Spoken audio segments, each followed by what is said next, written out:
गौतम बुद्ध, महावीर सम्राट अशोक, चंद्रगुप्त मौर्य समेत गुरु गोविंद सिंह के चरणों में मैं खुद को समर्पित करती हूँ। मैं नतमस्तक हूँ बहुजन समाज को आवाज देने वाले बहुजन नायक, हम सभी के मसीहा बाबा साहेब डॉक्टर भीमराव अंबेडकर के कदमों में, जिन्होंने सत्तात्मक ब्राह्मणवाद की जड़ों को काटकर मानववाद की नींव रखी एवं मुल्क को आइन को काम संवारने के लिए एक भविष्य को रेखांकित करने हेतु मुल्क को एक ऐसा मुकम्मल दस्तावेज दिया जिसे सब भारतीय संविधान कहते हैं। और संविधान के निर्माता ने कहा है, कभी फुर्सत मिले तो पढ़ना, कभी फुर्सत मिले तो पढ़ना, तुम्हारी हर बेमिसाल का उलझनों का मैं समाधान हूँ। मैं भारत का संविधान हूँ, मैं भारत का संविधान हूँ। इस जुल्मत की दौर में लब खोलेगा कौन, इस जुल्मत की दौर में लब खोलेगा कौन, यदि हम भी चुप रह गए तो फिर बोलेगा कौन, फिर बोलेगा कौन। Hello friends and respected chief guest, honorable mother, sister and my dear brothers, very good afternoon to all of you. I proud myself belong me a golden opportunity to say something in front of you. Myself Mansa Kumari. I am a student of Patna Science College, Patna University, Physics Department. Today's very special day, the biggest, especially India's, is democracy, freedom, election, EVM, voter list, parliament system, construction of Mahabodhi temple, Delhi Dalit backward depressed class, reservation of promotion for poor families, 10 decimal land, news related to amendment in the constitution. Mic को sound सही जा रहा है? रुतबा मेरे sir को तेरे संविधान से मिला है, रुतबा मेरे सर को तेरे संविधान से मिला है, यह सम्मान भी मुझे तेरे संविधान से मिला है। औरों को जो मिला है वो मुकद्दर में मिला होगा, अरे औरों को जो मिला है वो मुकद्दर में मिला होगा, मुझे तो मुकद्दर भी बाबा साहेब आपके संविधान से मिला है, आपके संविधान से मिला है। अनदेखी आवाजें जिन पर नजर नहीं जाती, अनदेखी आवाजें जिन पर नजर नहीं जाती, उनके दर्द को हम बोलकर पहचानेंगे। आज इस मंच से सुनेंगे वे जो खामोशियां हैं और बनेगी आवाज जो न्याय की राह बनाएगी। मैं बात करने से पहले आप सभी का ध्यान महिलाओं पर हो रहे हर रोज जघन्य अपराध के ऊपर बोलना चाहूंगी, आकृष्ट करना चाहूंगी आपको। आज के संदर्भ में इस युग के जीवन चक्र के संक्षिप्त व्याख्या करें तो हम यही कहेंगे, इस प्रतिशतात्मक पुरुष प्रधान देश में मैंने देखा है दरिंदों को अपने सगे संबंधियों के भेष में। मैं पूछना चाहती हूँ, आखिर कब तक निर्भया के स्वतंत्रता पर प्रश्न खड़ा किया जाएगा? आखिर कब तक हाथरस मनीषा दरिंदरों का शिकार होती रहेगी? आखिर कब तक प्रियंका रेड्डी को डॉक्टर होते हुए भी उसके जिस्मों को नोचा जाएगा? आखिर कब तक निक्की यादव को दहेज की आग में झोंका जाएगा? गुलाम मुल्क में हमें सती प्रथा के नाम पर जिंदा जलाया जाएगा।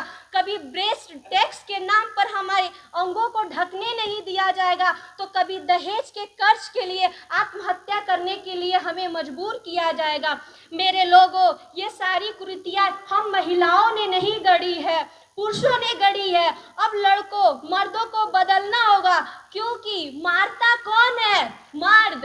ज्यादा हिंसा कौन करता है समाज में? मर्द। और ये ऐसे पैदा नहीं हुए हैं, ये कोई जिस्मानी चीज नहीं है कि मर्द है तो वो हिंसात्मक करेंगे। अगर ऐसा होता तो दुनिया में ना महात्मा बुद्ध होते, ना महात्मा गांधी होते, और वे जो 60% मर्द जो होते हैं, जो किसी पे हाथ नहीं उठाते, मारते पीटते नहीं है, वो भी तो मर्द होते हैं। मर्द दुनिया की हर चीज पर बात कर सकेंगे, पर अपने ऊपर खास तौर पर अपनी कमजोरी को बयान नहीं कर सकते, क्योंकि मर्दांगिनी का मतलब है कमजोर ना होना। मैं ये समझती हूँ कि प्रतिसत्ता मर्दों को डिह्यूमनाइज कर रही है, उनकी मानविकता मानवता छीन रही है, उनकी इंसानियत छीन रही है।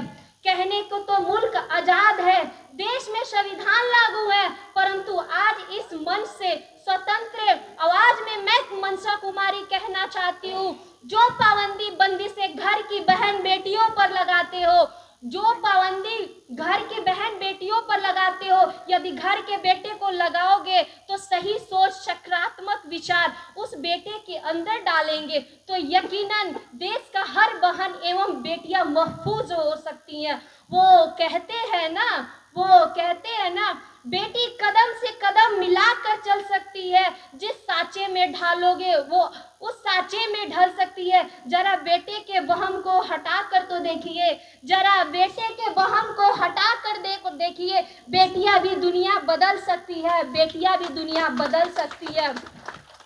क्या आप लोग जानते हैं, हर साल हमारे देश में 7,000 ऐसी बेटियां हैं जो दहेज की आग में जलकर राख हो जाती हैं। हर दिन 18 बेटियां दहेज की कोड़ की बलि चढ़ रही जाती है। और ये हमारे आंकड़े नहीं है, ये एनसीआरबी के रिपोर्ट के आंकड़े हैं, जो हर साल 6,000 से ज्यादा दहेज हत्या यूपी, बिहार, राजस्थान, हरियाणा सिर्फ राज नहीं है बल्कि बेटियों का कर्मगाह बन गए हैं। जितने रेप होते हैं, 95% रेप जो होते हैं हमारे घर में होते हैं, जिसमें हमारे रिश्तेदार, हमारे आस पड़ोस के लोग, और 10% तो ऐसे लोग होते हैं ना जिन्हें पता भी नहीं होता है कि वो अपनी आवाज जो है वो दबा के रखते हैं। पता है क्यों? वो ये बोलते हैं कि समाज क्या कहेगा।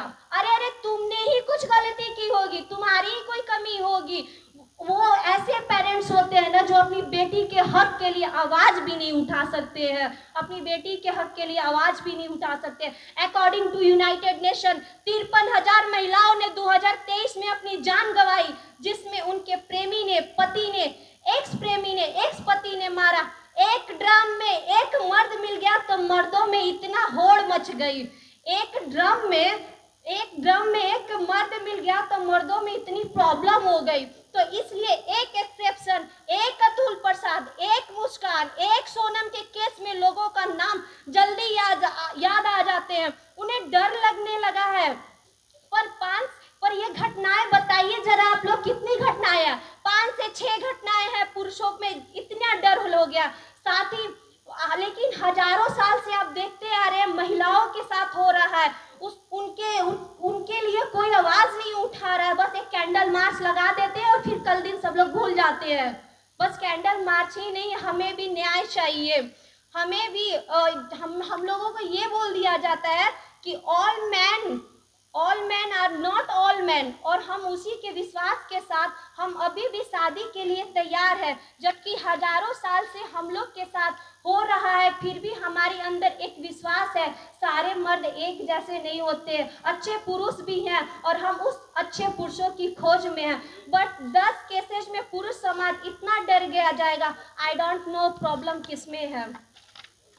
हम करेंगे चर्चा इस संवाद के ज्वलंत मुद्दे पर, लेकिन समय की बंदिश और इसकी गरिमा को बनाए रखना मेरी रिस्पॉन्सिबिलिटी है। सम्मानित लोगों, आज की जो हालत है वो बहुत ही भयावह है। देश का भविष्य चीख रहा है, किसान मर रहे हैं, हर रोज बाबा साहब के संविधान की हत्या की जा रही है। आज के दौर में हम सिस्टम एवं सरकार के खिलाफ यही कहेंगे कि इस बेरोजगारी के दौर में हमने नौजवानों को मरते देखा है, अपने हक के लिए न्याय मांगते किसानों को तड़पते देखा है, जो जुल्म के खिलाफ बगावत करे उसे पीटते देखा है। हमने अंतर्राष्ट्रीय स्तर पर खिलाड़ियों को भी चीखते देखा है हमने लोगों को भूख से तड़पते हुए, रूह कांप उठा हमारा। हमने कातिलों के पक्ष में वकीलों को पत्र लिखते देखा है। हमने देश के चौथे स्तंभ मीडिया को बिकते देखा है। देखिए, हम अंत में यही कहेंगे, बहन की आबरू को लूटते देखा है, हमने मुल्क व लोगों को घुटते देखा है, और झांसाराम के झांसे में आकर खुद को सपने को टूटते देखा है। शुक्रिया, धन्यवाद। जय भीम, जय भारत, जय संविधान। Thank you.